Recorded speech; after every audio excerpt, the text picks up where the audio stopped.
अमृतसर के जलियांवाला बाग में सन 1919 में बेरहम अंग्रेज जनरल डायर ने निहत्थे भारतीयों पर बैसाखी के पवित्र दिन हजारों गोलियां बरसाई, जिसमें अंग्रेजों के आधिकारिक आंकड़े के अनुसार 379 लोग मारे गए थे। मगर कई लोगों का ये मानना है कि इस नरसंहार में लगभग 1000 भारतीय शहीद हो गए थे।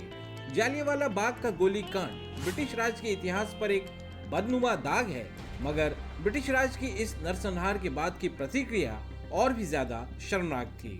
जनरल डायर, जिसने इस नरसंहार को अंजाम दिया था, शुरू से ही अपने सनकी मिजाज के लिए कुख्यात था। जलियांवाला बाग में सैकड़ों निहत्थे भारतीयों को गोलियों से छल्ली करने के बाद भी डायर के माथे पर शिकन तक नहीं आई। कानून व्यवस्था बनाए रखने के नाम पर उसने अमृतसर के जाने माने राजनीतिक नेताओं और कार्यकर्ताओं की सरेआम पिटाई भी करवा दी। मगर ब्रिटेन की संसद में जलियांवाला बाग गोलीकांड के मुद्दे पर जो हुआ, उसे सुनकर कोई भी सन्न रह जाएगा।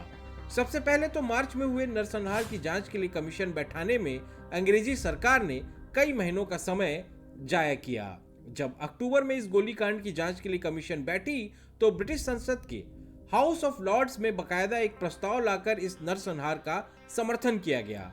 हालांकि यह प्रस्ताव तो ब्रिटिश संसद में पास नहीं हो पाया, मगर जनरल डायर को एक हीरो का दर्जा दिया गया।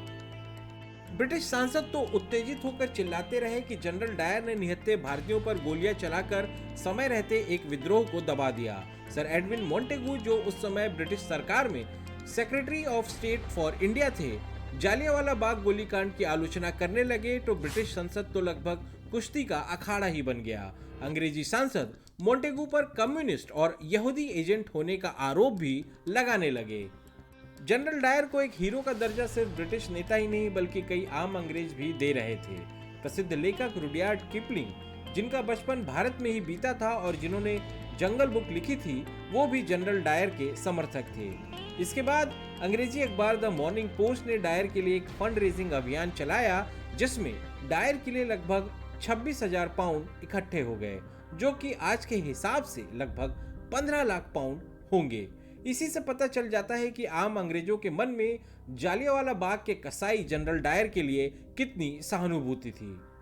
इस गोलीकांड पर कुछ भारतीयों की प्रतिक्रिया भी काफी शर्मनाक थी, जिससे उनकी गुलामी वाली मानसिकता सामने आ गई। जलियांवाला बाग नरसंहार के 3 दिनों के बाद ही कुछ सिख नेताओं ने अमृतसर के ही स्वर्ण मंदिर में डायर का सम्मान किया और उससे सिख धर्म अपनाने का अनुरोध भी किया।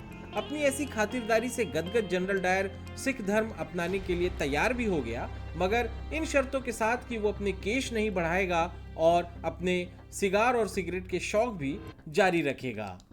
महात्मा गांधी की भी जलियांवाला बाग कांड पर प्रतिक्रिया बड़ी ही अजीबोगरीब थी। उन्होंने कहा कि वो जलियांवाला बाग में ब्रिटिश राज के हाथों मारे गए लोगों को शहीद नहीं मानते, क्योंकि उन्होंने आताताई अंग्रेजी हुकूमत की गोलियों का सामना शांति से नहीं किया, बल्कि गोलियां चलने पर उन्होंने भागकर खुद को बचाना ज्यादा जरूरी समझा। इसके अलावा गांधी जी ने ब्रिटिश हुकूमत पर भरोसा जताते हुए कहा कि उन्हें पूरा यकीन है कि ब्रिटिश हुकूमत इस गोली कांड पर न्याय तो जरूर ही करेगी। मगर जांच कमीशन की इंक्वायरी ने डायर को दोषी तो करार दिया, मगर उस पर कोई कानूनी कार्यवाही नहीं की, बल्कि उसे बाकी की जिंदगी चैन से बिताने के लिए ब्रिटिश सेना से बस सेवानिवृत्त भर कर दिया गया।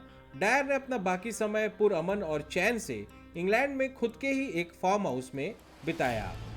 काला कबूतर चैनल सब्सक्राइब करें ताकि समसामयिक विषयों, विचार मंथन योग्य मुद्दों और रोचक तथ्यों पर बने हमारे वीडियोस आप तक पहुंचे जल्द से जल्द।